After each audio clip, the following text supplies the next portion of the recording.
Bueno, esta tarde vamos a continuar con el estudio de la verdad presente en las visiones de Elena de White, y en este cuarto estudio lo que vamos a hacer es vamos a empezar a ver las visiones sobre el tiempo de nuestra prueba, porque lo que más le preocupaba a Dios es lo que pasaría con nosotros. Entonces, lo que en la profecía del Apocalipsis no está revelado, pero pasaría después de que el librito le amargara el vientre, el libro abierto le amargara el vientre al pueblo adventista. Entonces, vamos a hacer un pequeño repaso de lo que vimos. En la visión de la manada pequeña, Dios le mostró a White el estado en el que se encontraría el pueblo adventista al final del tiempo de tardanza, antes que las vírgenes dormidas fueran despertadas por el clamor de medianoche, cuando ya habría entrado el hombre de escobilla y estaría preparando a sus mensajeros para enviarlos a darle el alimento a tiempo a sus hermanos. Entonces, fíjense lo que le mostró Dios en la visión. Dice: ya vi las hambrientas ovejas que perecían por falta de alimento espiritual. Entonces está hablando del pueblo adventista que estaría pereciendo por falta de alimento espiritual. Ahora, ¿el pueblo adventista estaría yendo a la iglesia? Sí. ¿Estaría leyendo la lección? Sí. Pero estaría pereciendo por falta de alimento espiritual, porque no estaría ahí el verdadero alimento espiritual. Y ahora en las visiones que vamos a ver por qué. Pues fue tan penoso el espectáculo de las pobres almas moribundas por falta de la verdad presente. Ahora, no conocerían la verdad presente del pueblo adventista, estaría sin profecía el pueblo adventista. Y estaría a oscuras en medio de la oscuridad de la noche. Y el de algunos que, dice, a pesar de profesar creerla, las dejaban morir. Ahora, y esto es triste, porque si hay algún adventista que conocía la verdad presente y no la predicaba por cualquier motivo, estaba dejando morir a sus hermanos.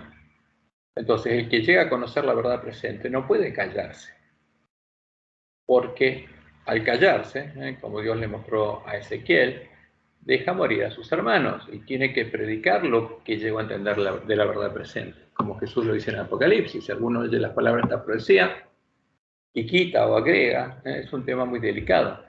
Dios también le mostró que él no haría ningún tipo de señales ni milagros en medio de la iglesia adventista, como si las haría el enemigo, y que el alimento que los siervos fieles les darían a sus hermanos serían las evidentes verdades de la palabra de Dios, que él los habría guiado a comprender, para recuperar el conocimiento de la verdad echada por tierra y llegar a tener la fe y el testimonio de Jesús, la fe y el testimonio de la iglesia primitiva. Entonces, ¿por qué Dios no haría ninguna señal? Y eso se lo mostró claramente a Elena White, y hay muchas declaraciones de ellas donde dice que la iglesia adventista, Dios no va a hacer ningún tipo de señales ni milagros en el tiempo de nuestra prueba. Y que, como anuncia la profecía, Satanás sí la va a hacer. ¿Por qué hacería eso? Porque la verdadera fe no viene por el ver milagros y creer a milagros, sino viene por el oír la palabra de Dios.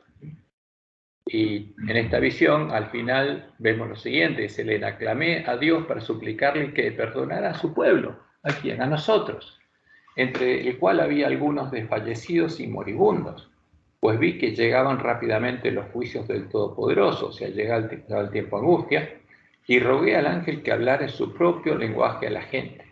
Pero él respondió: todos los truenos y relámpagos del Sinaí no conmoverían a los que no quieren ser conmovidos por las evidentes verdades de la palabra de Dios.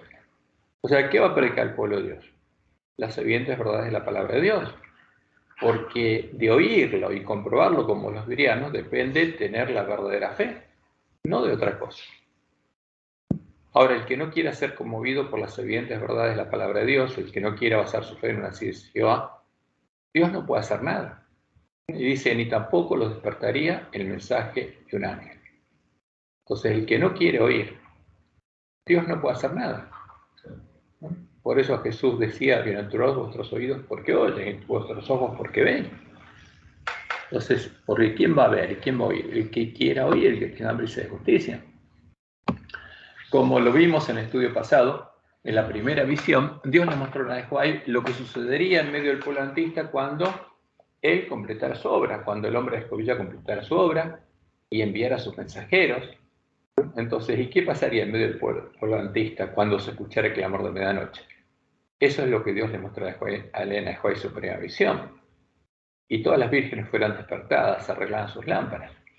Entonces, las que creyeran a las evidentes verdades de la palabra de Dios, los que creyeran al verdadero evangelio, entrarían por la puerta estrecha al reino de Dios y, siguiendo a Jesús, empezarían a recorrer el camino angosto que les llevaría a la ciudad de Dios, que se veía al final del camino, para poder recibir el sello de Dios y estar preparadas y entrar con el esposo a las bodas. O sea, ¿quién es el que va a entrar a las bodas? El que haya recorrido todo el camino angosto, porque tiene que llegar al final del camino y entrar con el esposo por las puertas de la ciudad, las bodas. Entonces, estamos repasándolos rápidamente por entender justamente el contexto de todas las visiones. Mi primera visión, dice Elena, como Dios me ha mostrado el camino que el pueblo adventista ha de recorrer en viaje a la Santa Ciudad. ¿Y cuándo empezaría a recorrerlo? Como Dios le mostró, después que pasara el tiempo de tardanza, las vírgenes se durmieran, llegaran a la condición del ángel de la Odisea y fueran despertadas por el clamor de medianoche. Vi un sendero recto y angosto trazado muy por encima del mundo. El pueblo adventista andaba por ese sendero en dirección a la ciudad que se veía en su último extremo. Entonces, ¿qué tiene que hacer el pueblo adventista para recibir el sello de Dios? Llegar a la ciudad, para tener el nombre de Dios y el nombre de la ciudad de Dios escrito en la frente. En el comienzo del sendero, detrás de los que ya andaban, había una brillante luz que, según me dijo un ángel, era el clamor de medianoche. Ahora, ¿qué hacía este pueblo mientras recorría el camino? Eran los siervos fieles que le estaban dando el alimento a tiempo a sus hermanos, a los que todavía no andaban en el camino. ¿Y hasta cuándo les darían el alimento a tiempo? Hasta que vieran la señal de que se había cerrado la puerta para las vírgenes insensatas. Ahora, y lo interesante es, dice Elena, que la luz del clamor de medianoche brillaba a todo lo largo del sendero y alumbraba los pies de los caminantes para que no tropezaran. Esa era la luz de sus lámparas que habían arreglado. Delante de ellos iba Jesús guiándolos hacia la ciudad, y si no apartaban los ojos de él, iban seguros. Pero no tardaron algunos en cansarse, diciendo que la ciudad estaba todavía muy lejos. Ahora vamos a ver que las visiones que vamos a ver hoy, Dios les muestra qué pasa en ese camino, por qué algunos se cansan, y que contaban con haber llegado más pronto a ella.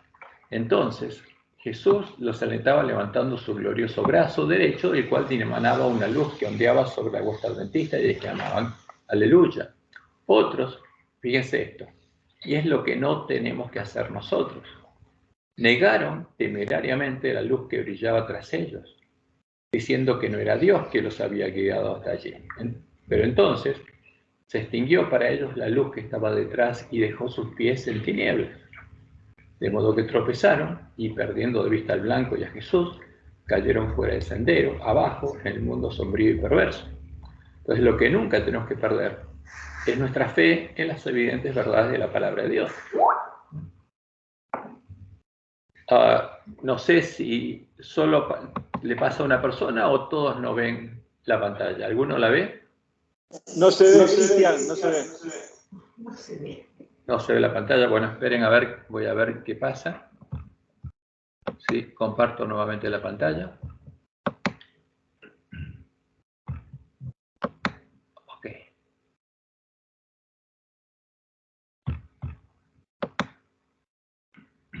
Seguro que cuando se cortó me olvidé de compartir. ¿Ahora están viendo?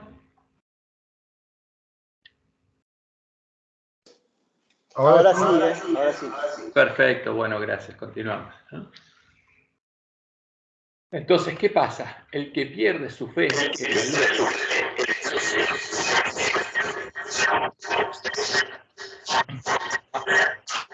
Alguien está acoplando micrófonos por ahí. El micrófono. Sí. Bueno. Entonces, seguimos con lo que estuvimos viendo. Entonces, ¿qué pasa? Si alguien pierde su fe y se apaga su lámpara y no puede seguir por el camino, y no va a llegar al final del camino y se va a volver atrás. Y hay muchas razones por las que una persona se puede volver atrás. Entonces, en las dos visiones que analizaremos esta tarde, Dios le mostró a Nehuay lo que estaría ocurriendo en nuestra iglesia, en el tiempo de la última generación.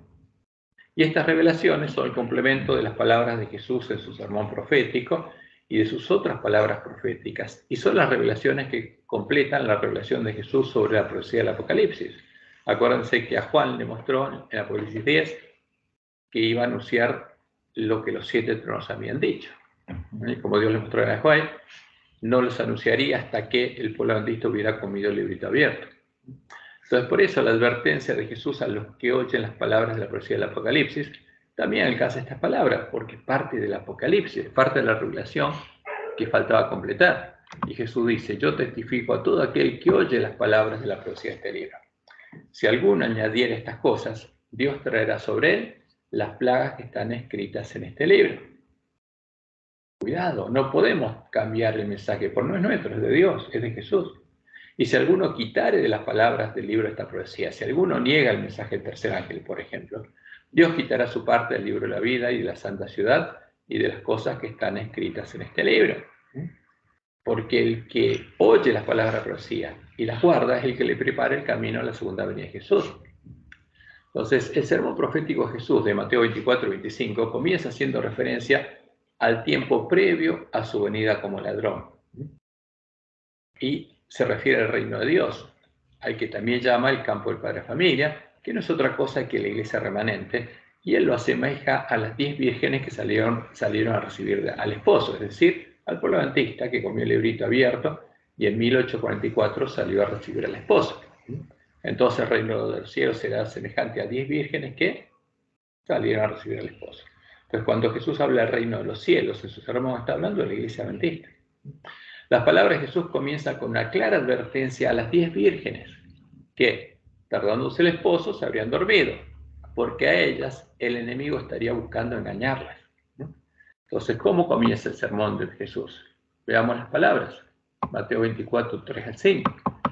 Y estando él sentado en el monte de los olivos, los discípulos se le acercaron aparte diciendo: dinos, ¿cuándo serán estas cosas?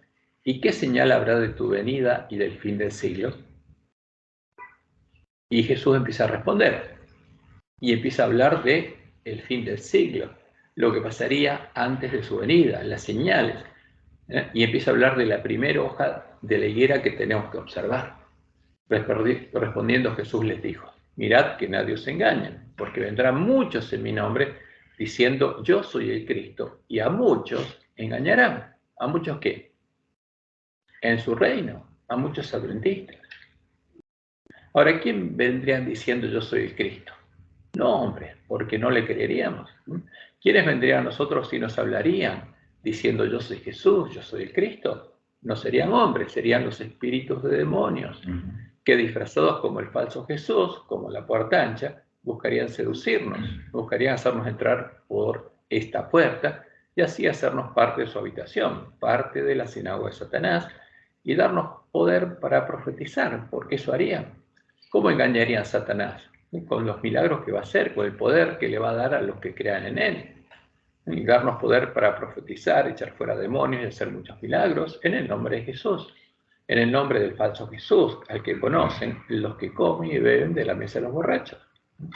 Y transformarnos en hacedores de maldad, en hijos del padre de maldad. Eso es lo que Jesús claramente explica. Entonces, esta advertencia, ¿a quién se refiere? Al reino de los cielos, a su pueblo, que claramente son las vírgenes. Las dos visiones que vamos a analizar, la puerta abierta y cerrada y el zarandeo, hacen referencia a los mismos hechos y a los mismos engaños y a las palabras de Jesús en su sermón profético. Después de la visión de la puerta abierta y cerrada, después que la visión de la puerta abierta y cerrada había sido publicada, incluyendo la interpretación de los pioneros que la ubicaban en el pasado, ya que ellos creían que la puerta se había cerrado en 1844, Dios le mostró a Juan que esta visión, como sus otras visiones, era la verdad para los últimos días. Anunciaban lo que sucedería en medio del pueblo adventista cuando se cerraría la puerta a las vírgenes insensatas. Fíjense que apunta al mismo lugar al que apuntan las palabras de Jesús.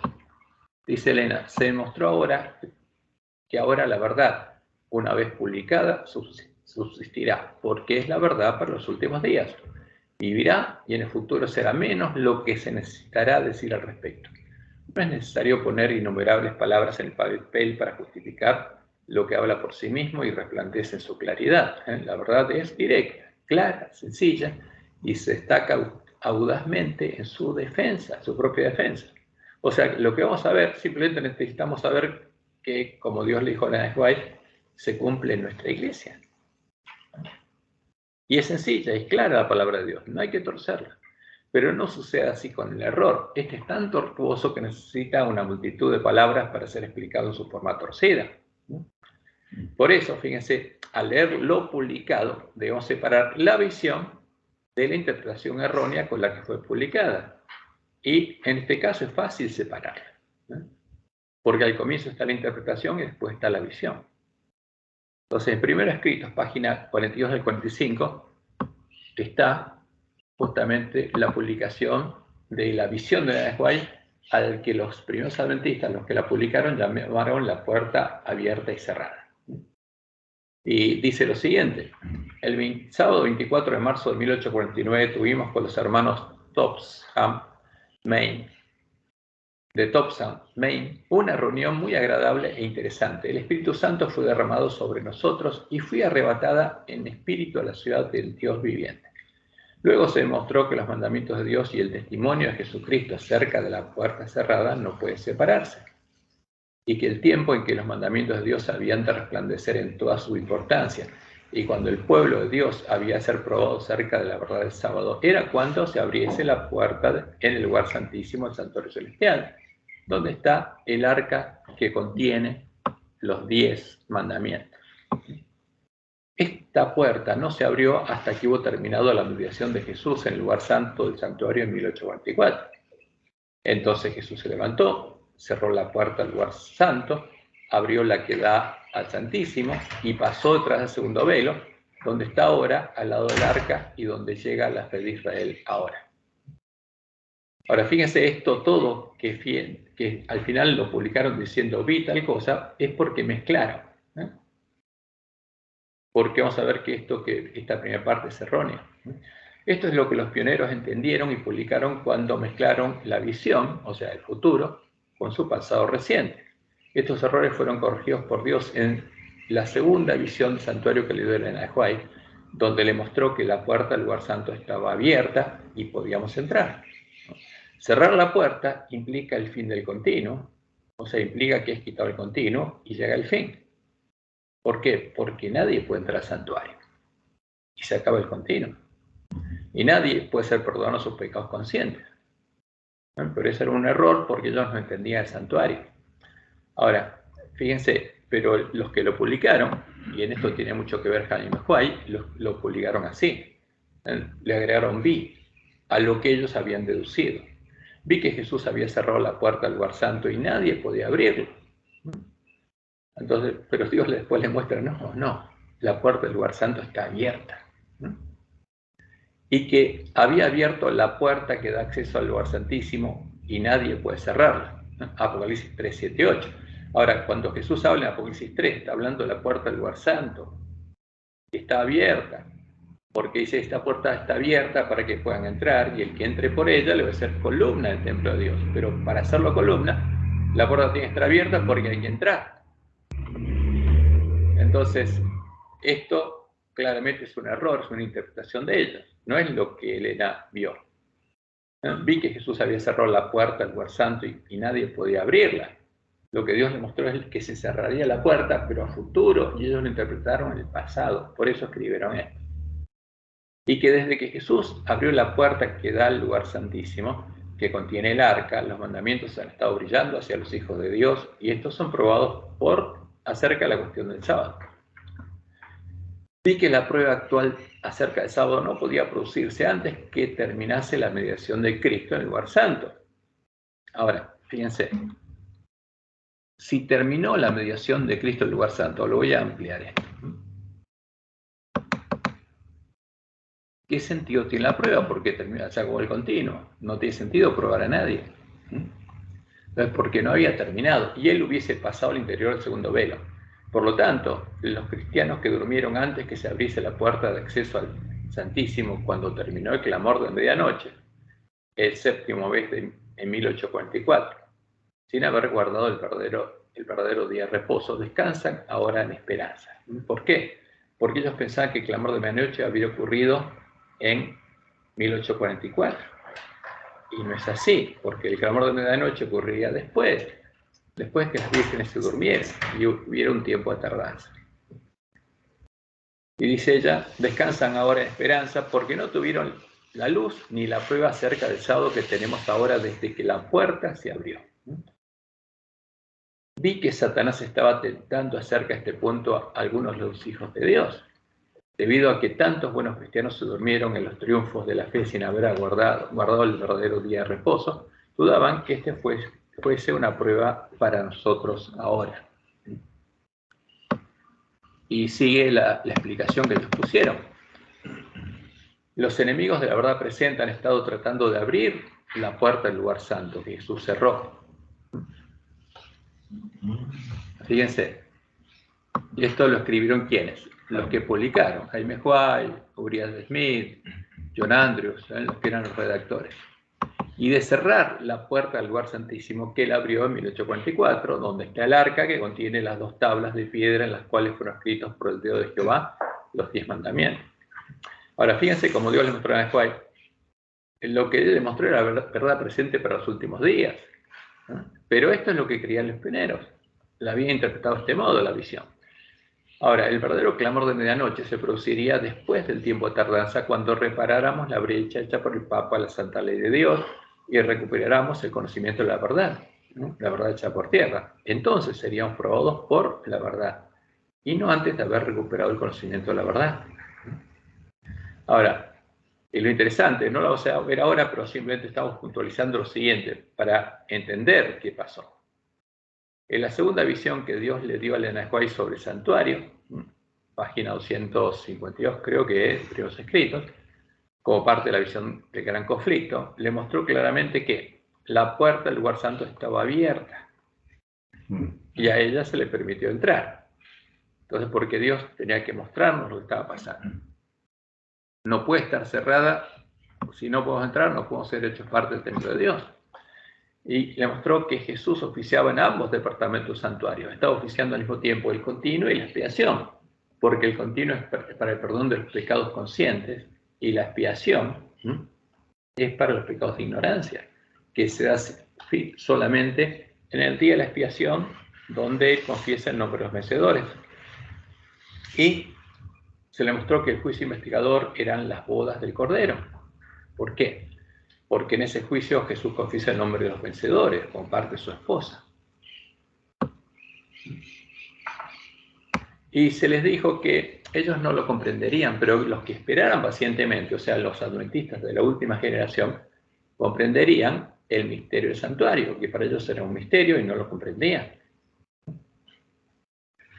Y cuando uno comprende el santuario, empieza a estudiar y entender todo lo que Dios anunció del santuario, se da cuenta que, como dice el autor de Hebreos, cuando Jesús murió, se abrió un camino, pero no solamente hasta el lugar santo, sino hasta el lugar santísimo, porque Dios vendría a morar en su pueblo. Entonces, como anunciaba la profecía de Ezequiel, todo el templo del nuevo pacto sería santísimo, porque Dios pondría su trono en el templo que edificaría el Mesías, y el Mesías se sentaría a su lado. Entonces, donde está el trono de Dios es santísimo. Entonces, todo el templo del nuevo pacto es santísimo. Ahora, por eso lo comprenderían el pueblo adventista de la última generación. Por eso, después de ver estas visiones, vamos a tratar de ir a entender, vamos a tratar de repasar rápidamente, porque con algunos de ellos lo estudiamos, el misterio del santuario. O sea, ¿cuál es la doctrina del santuario?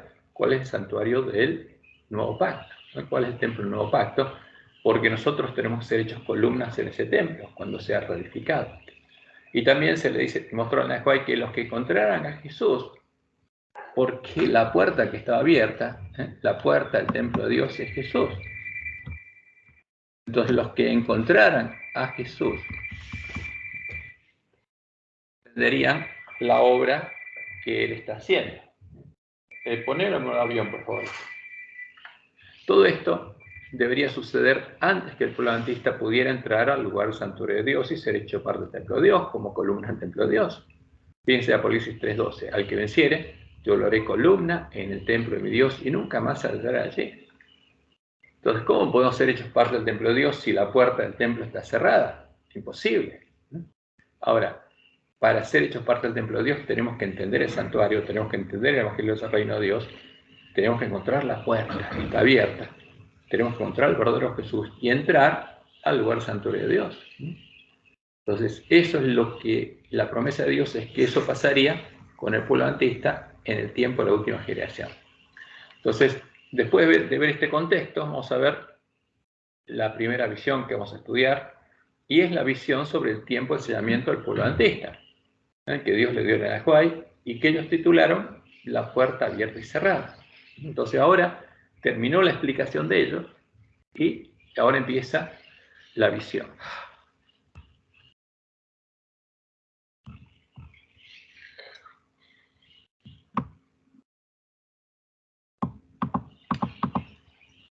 Y empieza así: en este tiempo de sellamiento, porque Dios nos mostró el tiempo de sellamiento del pueblo adventista, Satanás está valiéndose de todo artificio para desviar de la verdad presente el pensamiento del pueblo de Dios y para hacerlo vacilar. Entonces, ¿cuál es el objetivo de Satanás? Vamos a remarcarlo. Desviar de la verdad presente el pensamiento del pueblo de Dios. ¿Cómo puede hacer vacilar al pueblo adventista? Tiene que ocultarle la verdad presente. ¿Sí? La verdad presente es la clave acá, porque es lo que despierta al pueblo adventista.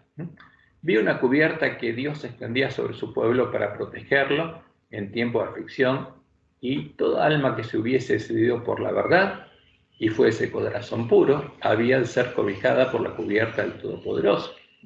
Pero ¿cuándo pasaría esto? Cuando hubiéramos recuperado el conocimiento de la verdad y fuera predicada. Ahora, lo que está haciendo referencia en el Ajuay, lo que Dios le mostró, es la promesa del Salmo 91 para los sellados, para los que hayan puesto al Altísimo como su habitación, y en el tiempo de angustia estén morando al abrigo del Altísimo, bajo la sombra del Omnipotente, como dice el Salmo 91. El que habita al abrigo del Altísimo morará bajo la sombra del Omnipotente. Diré yo a Jehová: esperanza mía y castillo mío, mi Dios en quien confiaré. Él te librará del lazo del cazador, de la peste destructora. Ahora, ¿quién va a proteger a su pueblo? Dios va a proteger. Como Él le mostró, todas las pestes que van en tiempo de angustia van a venir de Satanás cuando Él empieza a soltar los vientos. Ahora, pero no van a alcanzar al pueblo de Dios.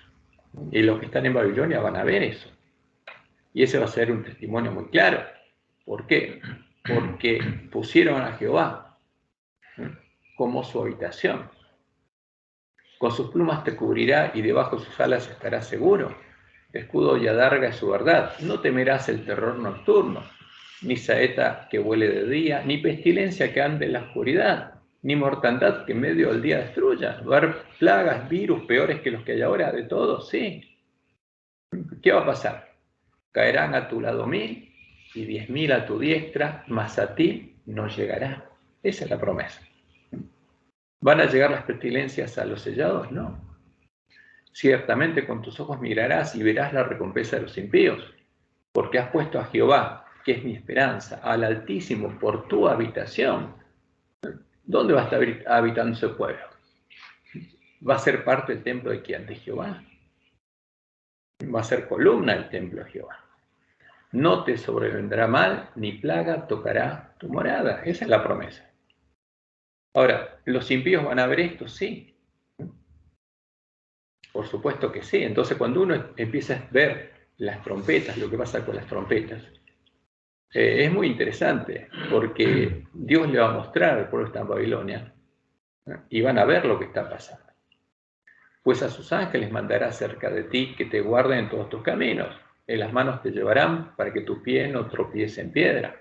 Sobre el león y el áspid pisarás. Hollarás al cachorro del león y al dragón. Ahora, esta es la promesa, porque esto lo va a casar con la simiente de la mujer. ¿Qué va a pasar? Va a vencer al dragón y a su simiente. por cuanto en mí ha puesto su amor, dice Jehová. Yo también lo libraré, le pondré en lo alto, por cuanto ha conocido mi nombre. Fíjense lo que dice Malaquías. Los sellados son los que conocen a Jehová, ¿no? Y piensan en su nombre. Los que temían a Jehová quisieron hablar a sus compañeros, y Jehová escuchó y oyó, y fue escrito libro de memoria delante de él para los que temen a Jehová y para los que piensan en su nombre. Ellos van a ser el especial tesoro de Jehová, pero van a estar morando al abrigo de Jehová. Me invocará y yo le responderé. Con él estaré yo en la angustia. Lo libraré y le glorificaré. Le saciaré de larga vida y le mostraré mi salvación. Ahora, pero para que esto pueda pasar con nosotros, tenemos que haber sido hechos parte del templo de Dios. Esto tiene que ser una realidad con nosotros. Tenemos que ser parte de los 144.000 sellados. Y ya sigue la visión de Ellen White. Satanás sabía esto, por supuesto que lo sabe, y obraba con gran poder para mantener vacilantes y perturbados acerca de la verdad a tantos como le fuese posible. O sea, cuando se predica la verdad, ¿qué trata de hacer el enemigo? De arrancar la semilla. Y ahora empieza a mostrarle algo que es terrible. Vi que los golpes misteriosos de Nueva York, o sea, las primeras manifestaciones del espiritismo en Estados Unidos y otros lugares provenían del poder satánico, y que tales cosas se volverían cada vez más comunes y se revestirían de un manto religioso, con el fin de inducir a los engañados a sentirse seguros y para desviar, si fuese posible, la atención del pueblo de Dios hacia ellas y hacerle dudar de las enseñanzas y del poder del Espíritu Santo. Entonces, ¿qué pasaba? El espiritismo se introduciría en medio de las iglesias. Y los falsos reavivamientos que habría serían producidos por los espíritus demonios. ¿Y cómo los llamarían? El Espíritu Santo. Dios le estaba mostrando a Ellen White que las manifestaciones espiritistas serían revestidas con un manto religioso, como si fuera la obra del Espíritu Santo, que el poder de los espíritus de demonios sería el que produciría los falsos reavivamientos y le daría poder a los falsos profetas. Esto es lo que Jesús anunció en Mateo 7, 22 al 23, que sucedería con los que entraran por la puerta ancha y recibieran poder para profetizar, echar fuera demonios y hacer milagros en su nombre. Ahora, y como Dios le mostró a Ellen White después, Conflicto de los Siglos, página 645, los protestantes de los Estados Unidos serán los primeros en tender las manos a través de un doble abismo a quienes, al espiritismo, a los espíritus de demonios y al poder romano. Y bajo la influencia de esta triple alianza, ese país marchará en las huellas de Roma, pisoteando los derechos de conciencia. Ahora, la novedad de esta visión es que Dios le estaba mostrando a Ellen White que en el tiempo de la última generación, el poder del espiritismo se manifestaría en la iglesia adventista. Dios le estaba mostrando que Satanás obraría por medio de ministros adventistas. Y esto es terrible, pero es la palabra profética más segura, y está ocurriendo en nuestra iglesia. Dice, ya vi que Satanás obraba acerca de unas cuantas maneras mediante sus agentes de Satanás. Actuaba por intermedio de ministros, o sea, pastores, que habían rechazado la verdad y cedido a graves engaños para creer la mentira y ser condenados. Mientras predicaban y oraban, algunos caían postrados y desvalidos, no por el poder del Espíritu Santo, sino por el de Satanás, infundido en esos agentes. O sea, tenían poder, sí. Hacían que la gente cayera postrada en las reuniones, sí. Y por su intermedio la gente, mientras predicaban, oraban y conversaban, algunos adventistas profesos, que eran pastores adventistas, que habían rechazado la verdad presente, se valían del mesmerismo, del espiritismo, para ganar adherentes, y la gente se regocijaba por esta influencia porque pensaba que era la del Espíritu Santo. O sea, pastores adventistas, evangelistas, que ganaban gente, y la gente se regocijaba porque decía, este pastor es guiado por el Espíritu Santo. Hasta hubo algunos que empleaban el mesmerismo y estaban tan sumidos en las tinieblas y el engaño del diablo que querían ejercer un poder que Dios les había dado. Ahora, y esto ocurriría, como Dios le dijo, en el futuro. La verdad, para nosotros, en la última generación, estaría ocurriendo en la iglesia adventista.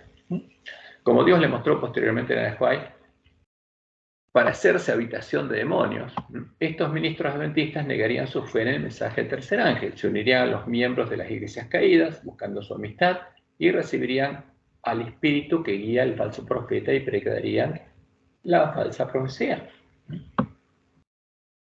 Conflicto de los siglos, página 666. Conforme vaya acercándose la tempestad, muchos que profesaron creer en el mensaje del tercer ángel, pero que no fueron santificados por la obediencia a la verdad, abandonarán su fe. Abandonarán su fe en el mensaje del tercer ángel e irán a engrosar las filas de la oposición, uniéndose con el mundo y participando de su espíritu. Se unirían con las iglesias protestantes, que se habrían unido al espiritismo. ¿Y qué serían estos pastores adventistas, habitación de demonios? Llegarán a ver las cosas casi bajo el mismo aspecto. Hombres de talento y elocuencia, que se gozaron un día de la verdad, emplearán sus facultades para seducir y descarriar almas. Y en Testimonios para los Ministros, cuando se había producido ya la apostasía alta, Dios le mostró esto a ella y ella lo comunicó directamente a los ministros. Testimonios para los Ministros, página 409 al 410. Dice: ministros no santificados se están alistando en contra de Dios. Están alabando a Cristo y al Dios de este mundo al mismo tiempo. O sea, querían quedar bien con las otras iglesias. Mientras procesan a recibir a Jesús, abrazan a Barrabás y por sus acciones dicen no a este, sino a Barrabás. Presten atención todos los que leen estas líneas. Satanás se ha jactado de lo que él puede hacer. Quiere destruir la unidad que debe existir en la iglesia y por la cual oró Cristo. Dice: saldré y seré un espíritu mentiroso para engañar a los que pueda, para criticar, para condenar, para calumniar. Y ella dice: ¿albergue a quién? ¿Al testigo fiel y verdadero? ¿A Jesús? No. Albergue al otro, al engañador y al testigo falso, a Satanás. Una iglesia que ha tenido gran luz, gran evidencia, y esa iglesia desechará el mensaje que el Señor ha enviado y recibirá los más irrazonables acertos. Ojo, cuidado, falsas suposiciones y falsas teorías. Satanás, dice ella, se ríe de la insensatez de ellos porque él sabe cuál es la verdad. Entonces, cuando Satanás engaña a alguien, se mata de risa. Y esto es terrible, dice ella. Muchos ministros adventistas ocuparán nuestros púlpitos sosteniendo en las manos la antorcha de la falsa profecía encendida por la infernal tea satánica, porque la profecía fue dejada para iluminarnos el camino hacia la ciudad de Dios. Pero Satanás, ¿dónde nos quiere conducir? A otro lado, a unirnos a la bestia del falso profeta. ¿Y de dónde se predicaría la falsa profecía? De nuestros púlpitos. Si se albergan dudas e incredulidad, dice Elena, los ministros fieles serán retirados de entre aquellos que creen saber tanto. O sea, no se va a permitir que ningún ministro predique la verdad desde el púlpito. Y si alguno duda de lo que están predicando los otros, lo van a sacar del púlpito. O si también tú conocieses, dijo Cristo, a lo menos en este día, lo que es para tu paz, mas ahora está encubierto de tus ojos. Porque lo que pasó con el pueblo judío al final estaría pasando con nosotros. Y luego de albergar al engañador y al testigo falso, estos ministros buscarían descarriar al pueblo adventista para que siga sus pisadas. Y usarían el poder que Satanás les habría dado. Eso es lo que Dios le muestra a Anahuay en esta visión. Y dice ella, algunos de estos agentes de Satanás afectaban los cuerpos de algunos de los santos a quienes no podían engañar ni apartar de la verdad mediante una influencia satánica. O sea, desde el púlpito de la iglesia afectaban con el poder de Satanás ¿a quién? A los adventistas que no podían engañar, porque querían seducirlos con justamente esta influencia, porque es la influencia de los espíritus seductores. Ojalá, dice ella, que todos pudiesen ver esto como Dios me lo reveló, a fin de que conocieran mejor las astucias de Satanás y se mantuvieran en guardia. ¿Dónde están en guardia? En la iglesia adventista. ¿Por qué esto está pasando en la iglesia adventista? Dice, ya vi que Satanás obraba así para enajenar, engañar y desviar a los hijos de Dios, precisamente, dice ahora, en el tiempo del sellamiento.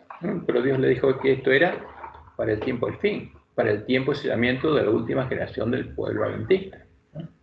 Vi a algunos que no se erguían rígidamente por la verdad presente. Las rodillas les temblaban y sus pies resbalaban porque no estaban firmemente asentados en la verdad. O sea, no conocían lo que tenían que conocer para llegar a ser siervos fieles. Y mientras estaban así temblando, la cubierta del Dios omnipotente no podía extenderse sobre ellos. No podían ser hechos parte del templo de Dios.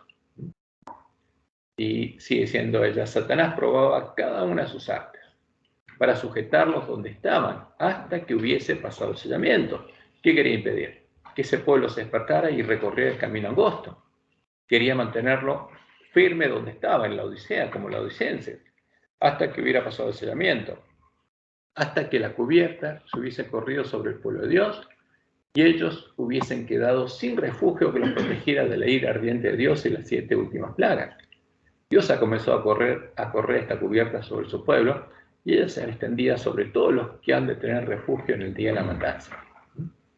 Porque eso es lo que va a pasar en el tiempo de angustia. Pero fíjense, esta es la promesa. Dios obrará con poder en favor de su pueblo. Pero cuando Dios actúe, fíjense, a Satanás él también le permitirá obrar. Ahora, ¿cuándo podría empezar Satanás a usar estos poderes? Y vamos a ver que es a partir del momento en el que Dios empezará a actuar con poder en favor de su pueblo, a partir del momento en el que entrara el hombre en la escobilla. Por eso, en la iglesia adventista, en el campo del padre familia, empezarían a germinar, a crecer juntos el trigo y la cizaña, porque Satanás podría hacer germinar la cizaña, podría derramar lluvia, podría derramar el falso Espíritu Santo, podría producir falsos revelamientos en la iglesia adventista. Y podría hacer crecer la cizaña. Y por eso la iglesia adventista sería el campo de la primera batalla, porque de la iglesia adventista saldría la primera cosecha de trigo y de cizaña. Los primeros hermanos de Jesús y los primeros que serían la simiente de la serpiente. Los primeros hombres, las primicias de la simiente de la serpiente y las primicias de los hermanos de Jesús, o sea, las primicias de la simiente de la mujer en la última generación, serían adventistas del séptimo día. Por eso este es un mensaje muy claro, porque estamos en un momento muy delicado para el pueblo adventista. Y dice Elena, vi que las señales, los prodigios, las falsas reformas, porque Dios no haría señales ni prodigios, pero Satanás sus siervos sí. Y habría falsas reformas, y aumentarían y se extenderían. Y dice, ya las reformas que me fueron mostradas no eran del error a la verdad. O sea, ninguna reforma que habría en este tiempo. Y claramente nosotros podemos ir para atrás y podemos ver que las reformas que hubo a partir de 1957, las que hubo en 1980 y todo lo que pasó, ninguna fue del error a la verdad. No fueron guiadas por Dios. Mi ángel acompañante me invitó a buscar el trabajo del alma que solía manifestarse en favor de los pecadores. Dice ella, lo busqué, pero no pude verlo, porque ya pasó el tiempo de la salvación de ellos. Y esto pasaría en la iglesia adventista. Ahora, por eso es el mensaje de Dios, por eso la necesidad que haya siervos fieles que le den el alimento a tiempo a sus hermanos, que le muestren cuál es la verdad presente, para que nuestros hermanos sepan lo que está pasando. Y se preparen. ¿Habría alguna reforma verdadera en la iglesia? No. Todos los cambios serían hacia el error, hasta que llegue a su fin el tiempo de gracia para el pueblo adventista y se cierre la puerta para las vírgenes insensatas. Esto nos muestra claramente cuál es el tipo de reformas que hemos tenido en la iglesia adventista desde el tiempo de la muerte de Ellen White. Las falsas reformas que luego Dios le mostró en forma muy clara de qué se trataría. Fíjense lo que ella escribió después. Os digo ahora que cuando yo sea consignado al descanso sucederán grandes cambios. Porque Satanás trató de corromper a la iglesia en el tiempo de la apostasía alfa, pero como Dios amonestó a la iglesia por medio de Elena, esperaría que muriera Elena. No sé qué cambios específicos tendrá lugar, pero deben vigilar todo pecado concebible que Satanás trate de inmortalizar. Ahora, las vírgenes dormidas se olvidan de que todo esto estaría pasando en la iglesia adventista, ¿no? Habrá espíritus seductores y doctrinas de demonios en medio de la iglesia. Pero un adventista ahora dice, no, esta es la iglesia adventista, no puede pasar. Sí, esta es la palabra profética más segura. Todo lo que Dios anunció se cumple, y lo anunció para que nosotros sepamos qué está pasando. ¿Y hay espíritus de demonios, espíritus seductores y doctrinas de demonios en medio de la iglesia? Sí que hay. Claro que sí. Esa es la causa de la condición del ángel de la Odisea. Y estas influencias malignas aumentarán. Pero aferraos al comienzo de vuestra confianza y permaneced firmes hasta el fin. La próxima cita está en Evento de los Últimos Días, página 175, dice ella: advierto a nuestro pueblo que incluso entre nosotros algunos se apartarán de la fe y seguirán espíritus seductores y doctrinas de demonios. ¿Y qué pasa si alguien sigue a los espíritus seductores y doctrinas de demonios? Lo hacen habitación de demonios los espíritus, no pierden tiempo. Y por ellos la verdad será difamada. Ocurrirá una obra maravillosa. Los ministros, abogados y médicos que han permitido que esas falsedades rijan su espíritu de discernimiento serán ellos mismos engañadores, unidos a los engañados. Una ebriedad espiritual se apoderará de ellos. Va a estar comiendo y bebiendo a la mesa de los borrachos.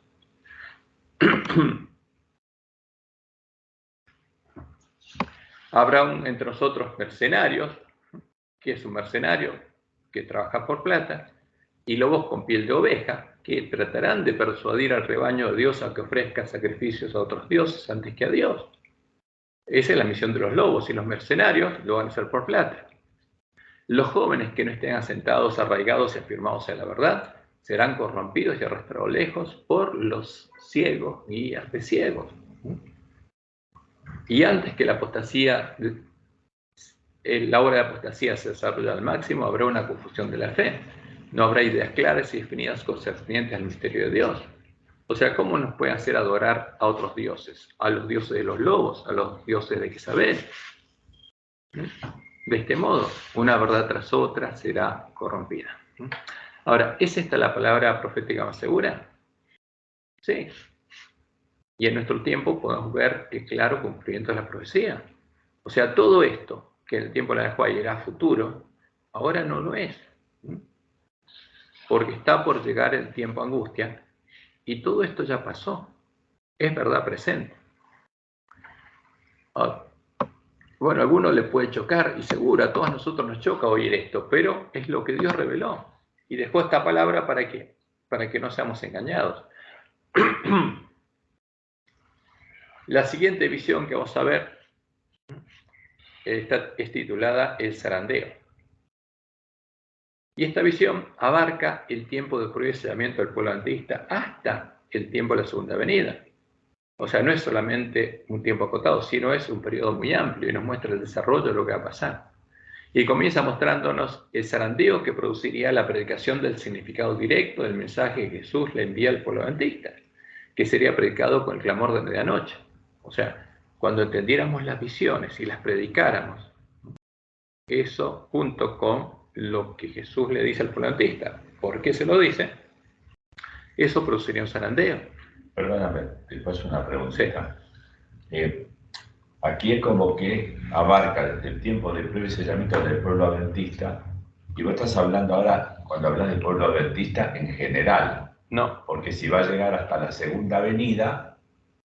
Empieza con el pueblo adventista actual y después sigue con el de Babilonia, sigue el tiempo de Jacob. Se está llamando adventista a todos. No. A todos los que creen en la segunda. El pueblo adventista actual.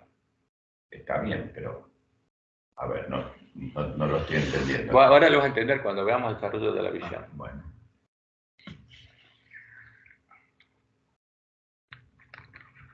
Porque el mensaje al ángel de Odisea se predica no al pueblo que está en Babilonia.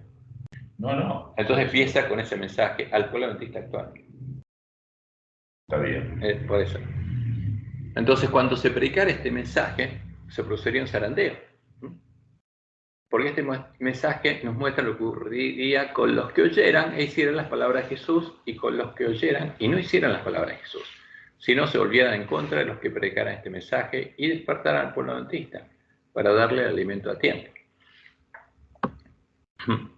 El zarandeo, páginas 269 al 274. Dice Elena: vi que algunos con fe robusta y gritos acongojados clamaban a Dios. Estaban pálidos y sus rostros demostraban la profunda ansiedad resultante de su lucha interna. Gruesas gotas de sudor bañaban su frente, pero con todo, Su aspecto manifestaba firmeza y gravedad. De cuando en cuando brillaba en sus semblantes la señal de la aprobación de Dios y después volvían a quedar en severa, grave y anhelante actitud. ¿Dónde estaban? En el tiempo preplanteísta. Son los que se dan cuenta de lo que está pasando. Y son los que se angustian y lloran. Ahora. Fíjate. Entonces, la visión empieza, Dios le empieza mostrando lo que pasaría en la iglesia adventista. Los ángeles malos los rodeaban. ¿Dónde estaban los ángeles malos? En la iglesia adventista. Pero uno puede decir, ¿cómo? En la iglesia adventista solo están los ángeles buenos. No. Estarían Satanás y sus ángeles. Y como Dios dijo, ya habría ministros que sería habitación de demonios. Ahora, pero los ángeles malos rodeaban ¿a quiénes? A los siervos fieles, a los que clamaban a Dios, oprimiéndolos con tinieblas, para ocultarles la vista de Jesús y para que sus ojos se fijaran en la oscuridad que los rodeaba, a fin de inducirlos a desconfiar de Dios y murmurar contra Él. Su única salvaguardia consistía en mantener los ojos alzados al cielo, pues los ángeles de Dios estaban encargados del pueblo escogido. Y mientras que la ponzoñosa atmósfera de los malos ángeles circundaba y oprimía las ansiosas almas, los ángeles celestiales, simbólicamente, batían sin cesar las alas para disipar las densas tinieblas. O sea, ¿qué habría cubrido al pueblo adventista? Tinieblas, como decía la profecía. ¿Qué iba a cubrir las naciones? La oscuridad de las naciones. Tinieblas cubrían la tierra y oscuridad las naciones. Aquí sobre ti amanecerá Jehová. Entonces, poniendo estas palabras línea sobre línea con las palabras de la visión anterior, podemos darnos cuenta de cómo estarían actuando Satanás y los demonios en medio de la iglesia adventista, especialmente por medio de los ministros adventistas, que serían agentes de Satanás, y por medio de los espíritus de demonios que se harían pasar por el Espíritu Santo. Esto estaría ocurriendo en el periodo identificado por Jesús como principio de dolores. Entonces, fíjense que Jesús habla de un periodo de tardanza, después está principio de dolores, que aquí se escucha el verdadero clamor de medianoche. Aquí el pueblo adventista tiene que prepararse, porque al final de este periodo tiene que haber columnas del templo de Dios.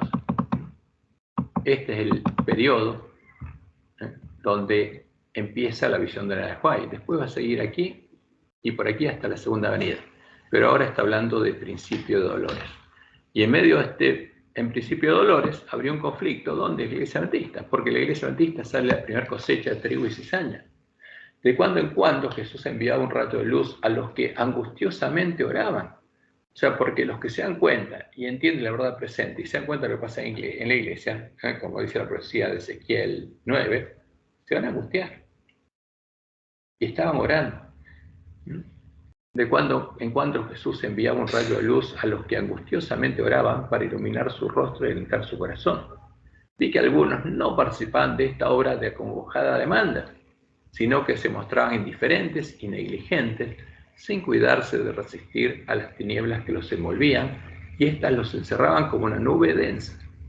O sea, los espíritus demonios, ¿qué hacían? Los atrapaban. Los ángeles de Dios se apartaron de ellos y acudieron en auxilio de los que anhelosamente oraban. Y ángeles de Dios que se apresuraban a auxiliar a cuantos se empeñaban en resistir con todas sus fuerzas a los ángeles malos. O sea, ¿qué hay que hacer? Y es una batalla. Los sellos, ¿qué van a hacer? Van a resistir a lo que Satanás quiere hacer. Quiere hacer la habitación de demonios. Y procuraban ayudarse a sí mismos, invocando perseverantemente a Dios.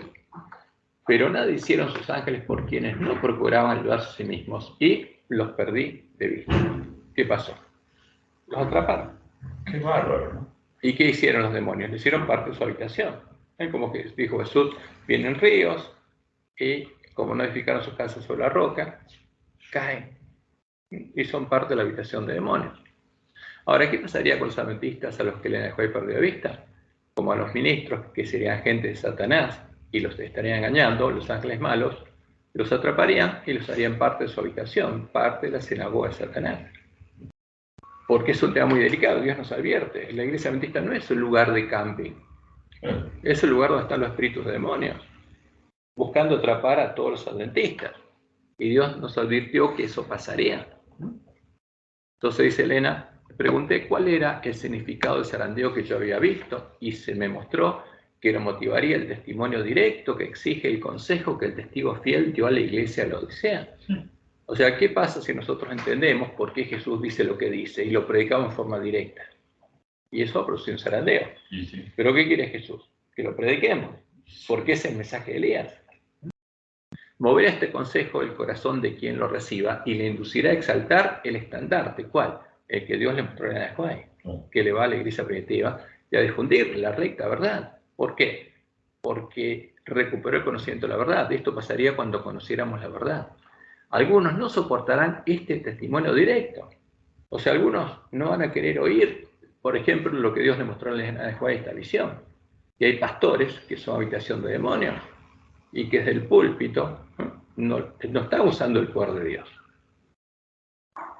Algunos no soportarán este testimonio directo, sino que se levantarán contra él, y esto es lo que causará un zarandeo en el pueblo de Dios. Ahora, este es el mensaje de Elías, que cuando el ángel de la Odisea ungiera sus ojos con colirio y viera de qué tiene que arrepentirse, lo movería a profundo arrepentimiento. Y la promesa de Dios es que todos los que reciban sinceramente y obedezcan el mensaje quedarán purificados. Serán parte de los 144.000 sellados del pueblo adventista. Y dice Elena, vi que el testimonio del testigo fiel había sido escuchado tan solo a medias. El solemne testimonio del cual depende el destino de la iglesia se tuvo en poca estima cuando no se lo menospreció por completo. Cuando Jesús dice que somos desventurados, miserables, pobres, y bueno, tenía que pasar. Pero es que así no podemos entrar al reino de Dios. No podemos recibir el sello de Dios. Ese testimonio ha de mover a profundo arrepentimiento. Todos los que lo reciban sinceramente lo obedecerán y quedarán purificados. Esa es la promesa de Dios. Ahora, ¿quién va a ser sellado? El que reciba, entiende ese testimonio y lo obedezca, va a quedar purificado. Porque Jesús le dice que compre de él oro refinado en fuego y vestiduras blancas para vestirse. La siguiente escena ocurre cuando ya terminó el tiempo de prueba de sellamiento del pueblo adventista. Ahora, fíjense, pasamos a la otra etapa. Comenzó el tiempo de angustia o tiempo de tribulación, como Jesús lo llama, y Dios derrama en los sellados del pueblo adventista la lluvia tardía para dar poder extraordinario a la aplicación del fuerte pregón del mensaje del tercer ángel. O sea, pasamos de etapa. Los adventistas que quedan, ¿quiénes son? El trigo, los sellados, y el resto se les cerró la puerta. Son los 144.000. Los 144.000. Claro. Entonces lo que sigue con los 144.000. Dijo el ángel, escuchad. Dice Elena, pronto oí una voz que resonaba dulce y armoniosa como concertada sinfonía. Era incomparablemente más melodioso que cualquier música que yo hubiese oído hasta entonces, y parecía henchida de misericordia, compasión y gozo santo y enaltecedor. Conmovió todo mi ser, dice ella. Es una música que la conmovió. Y el ángel dijo, mirad. Mi atención se fijó entonces en la hueste que antes había visto y que estaba fuertemente sacudida. Perdón, ahí está hablando de los 144. Claro, a los sellados.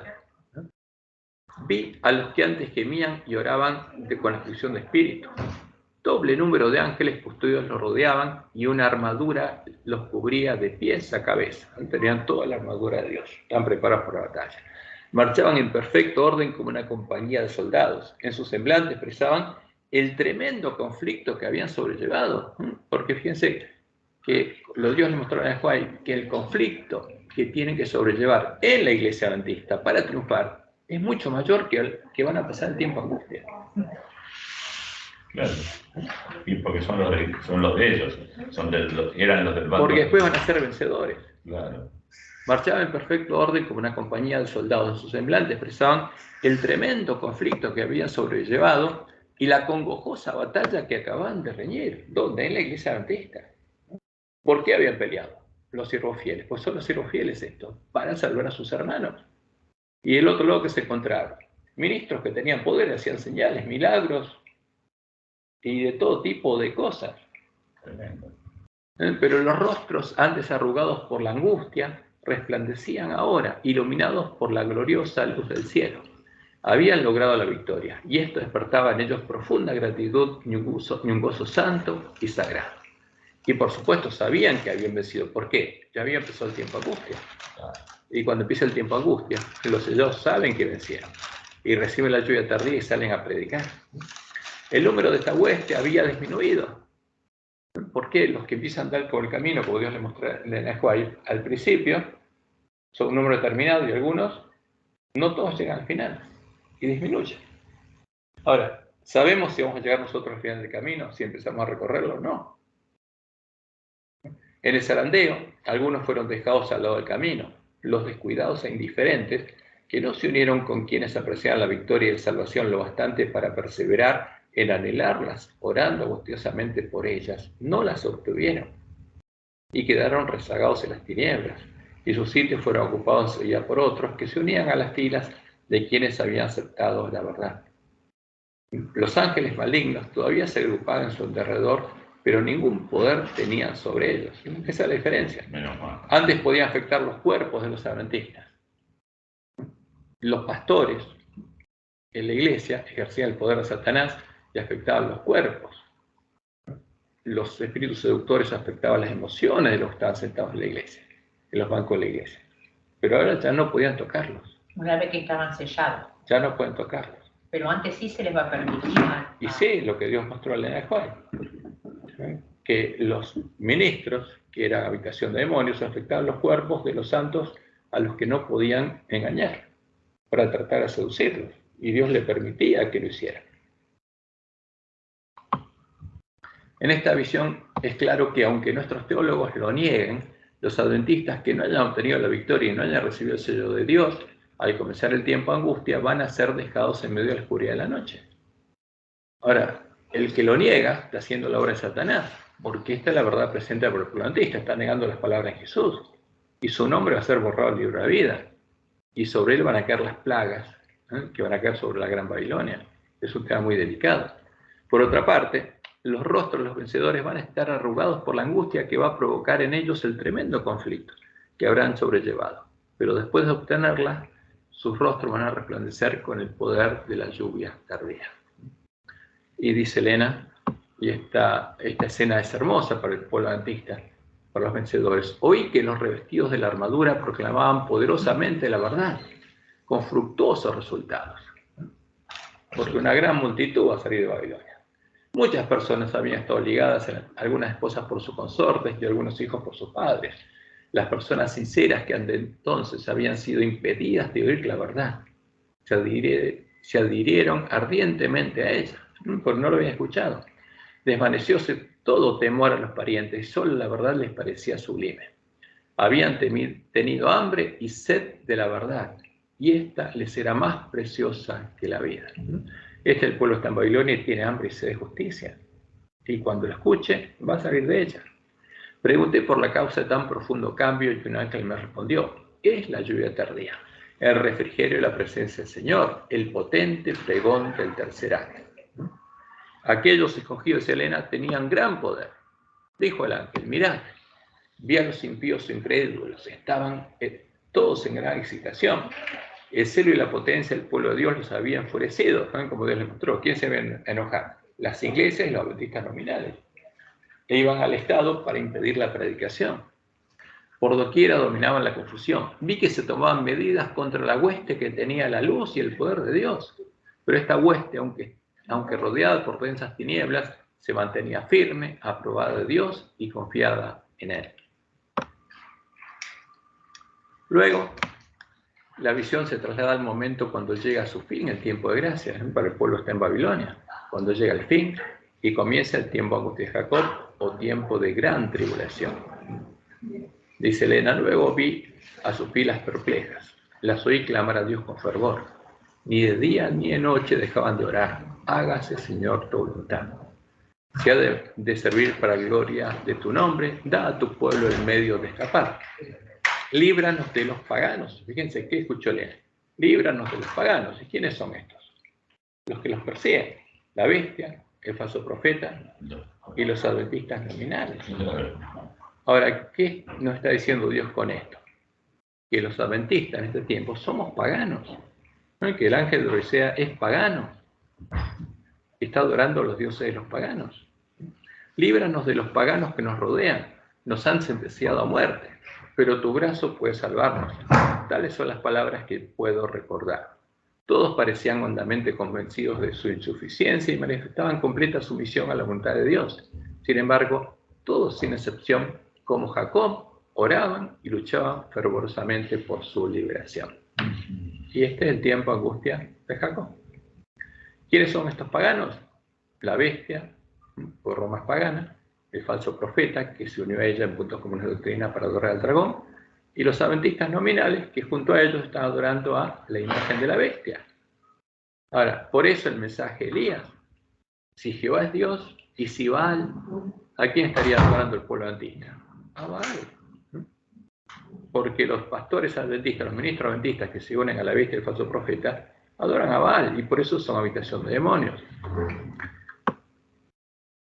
Y sigue Elena: poco después de haber comenzado estos humanos su anhelante clamor, los ángeles, movidos a compasión, quisieron ir a librarlos. Pero un ángel de alta estatura que mandaba a los otros no lo consintió y dijo: todavía no está cumplida la voluntad de Dios. Han de beber el cáliz, han de ser bautizados con el bautismo. ¿Qué quiere decir esto? Que Dios tiene un propósito para el tiempo de angustia de Jacob. Esto es cuando termine el tiempo de gracia y estén cayendo las plagas.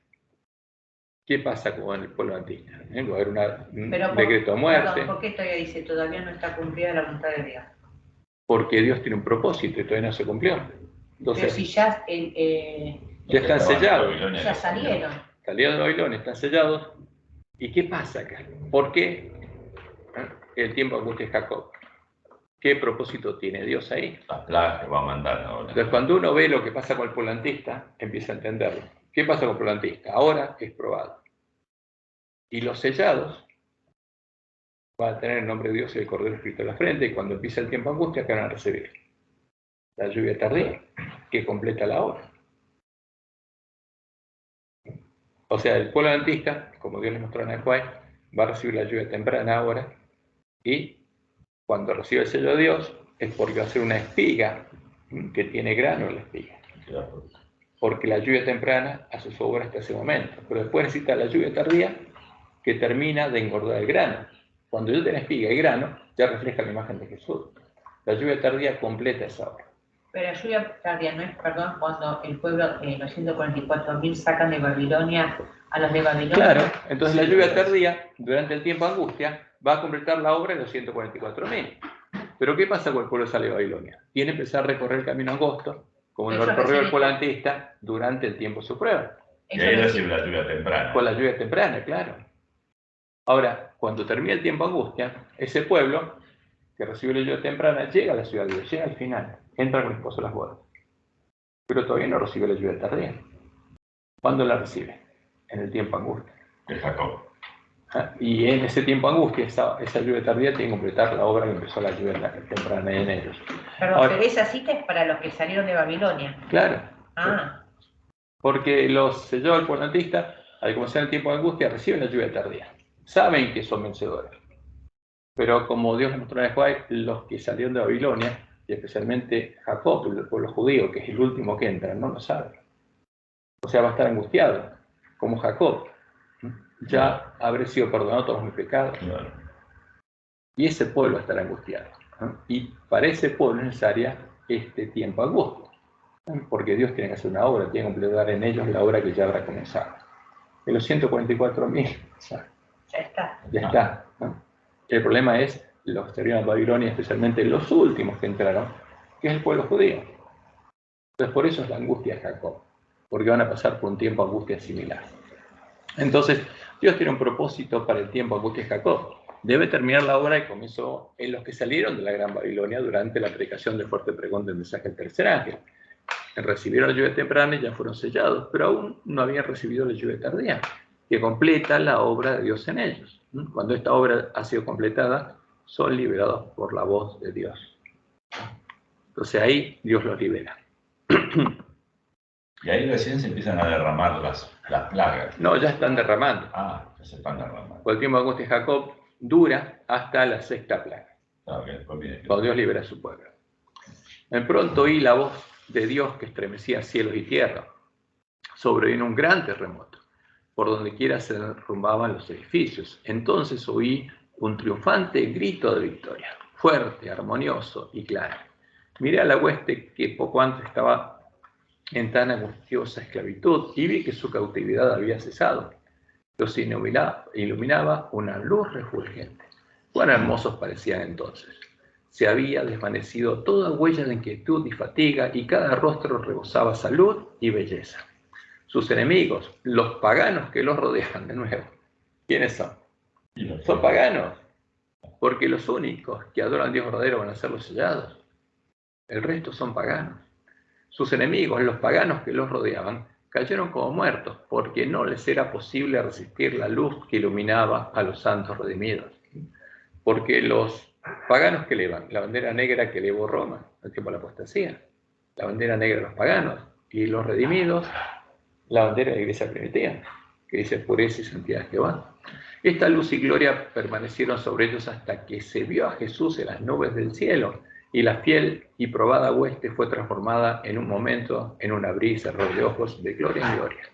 Se abrieron los sepulcros y resucitaron los santos, revestidos de inmortalidad, exclamando: victoria sobre la muerte y el sepulcro. Y junto con los santos vivientes fueron arrebatados para encontrar a su Señor en el aire, mientras que hermosos y armónicos gritos de victoria de gloria y victoria salían de todo labio inmortal. Una preguntita. ¿En qué momento son arrojados el falso profeta y la bestia al lago de fuego? En la sexta plaga, cuando recibe el castigo de parte de los mismos O engañados. sea, durante el tiempo de la angustia de Jacob. Sí, cuando termina el tiempo con que Jacob se seca el río Éufrates. Sí, sí. Y los impíos se dan cuenta de lo que pasó y se vuelven contra la bestia del falso profeta, contra los paganos líderes, incluyendo a los adventistas, y reciben su castigo. Entonces, así termina esta segunda visión que abarca gran parte de la historia del pueblo adventista. Y esta es parte de la luz que debe iluminar nuestro camino en medio de la oscuridad de la noche. ¿Para qué Dios la dejó? Porque es la verdad para los últimos días.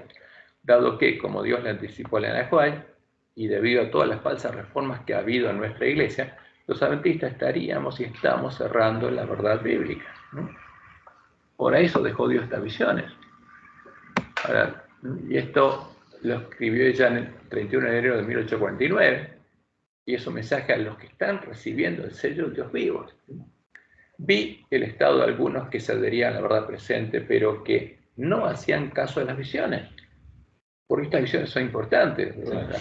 El Satanás, por supuesto, querría eliminarlas, porque muestra lo que está pasando ahora, descorre el velo, nos muestra lo que está pasando. La forma que el Señor había escogido para enseñar, en algunos casos, a los que erraban en la verdad bíblica. Vi que los que atacaban las visiones no atacaban al gusano, al débil instrumento mediante el cual habla Dios, sino al Espíritu Santo. Vi que era una cosa pequeña hablar contra el instrumento, pero que era peligroso menospreciar las palabras de Dios. O sea, si desechamos la luz que Dios nos da, es peligroso. Vi que si ellos estaban en error y Dios quería mostrarles sus errores por medio de visiones, y ellos desdeñaban las enseñanzas de Dios por medio de visiones, quedarían abandonados para que siguieran sus propios caminos y corrieran en la senda del error y pensaran que estaban en lo correcto, hasta que se dieran cuenta demasiado tarde. ¿Pero qué pasaría? ¿Los atraparían los espíritus de demonios? ¿Cuándo se darían de cuenta? La sexta plaga. Es lo triste. Entonces, en el tiempo de angustia, los oí clamar a Dios en agonía: ¿por qué no nos mostraste nuestro error para que pudiéramos haber hecho lo correcto y hubiéramos estado listos para este tiempo? Entonces un ángel los señaló y dijo: mi padre enseñó, pero no quisisteis ser enseñados. Habló mediante visiones, pero desdeñasteis su voz, y él os abandonó a vuestros propios caminos para que estuvierais satisfechos con vuestras propias obras. Ahora, por eso es la amonestación de Dios, por eso estas visiones es la luz y la verdad presente para este tiempo. Ahora, y aunque dicen cosas duras, es la verdad. Y es la verdad de Dios, es como el mensaje de Elías: si Jehová es Dios, y estaría pasando, porque Satanás no se quedaría tranquilo, actuaría para hacer que el pueblo de Dios se pierda, y lo está haciendo. Entonces, por eso, estas visiones nos muestran lo que está pasando en nuestros días. Y lo que nunca debemos hacer es desdeñar el mensaje que Dios nos da a través de estas visiones, porque es la luz que dejó para iluminar nuestro camino por la oscuridad de la noche. Bueno, esto es, la semana pasada vimos la primera visión, que es todas las promesas, y esto también son promesas, pero nos muestra en realidad lo que está pasando en este tiempo, para que ninguno de nosotros sea engañado. Que Jehová los bendiga y los guarde, y los guíe a toda verdad, y ahora que tengan una hermosa semana, porque se está poniendo el sol. Así que vamos a terminar nuestro culto cantando justamente el himno de este día, del sábado.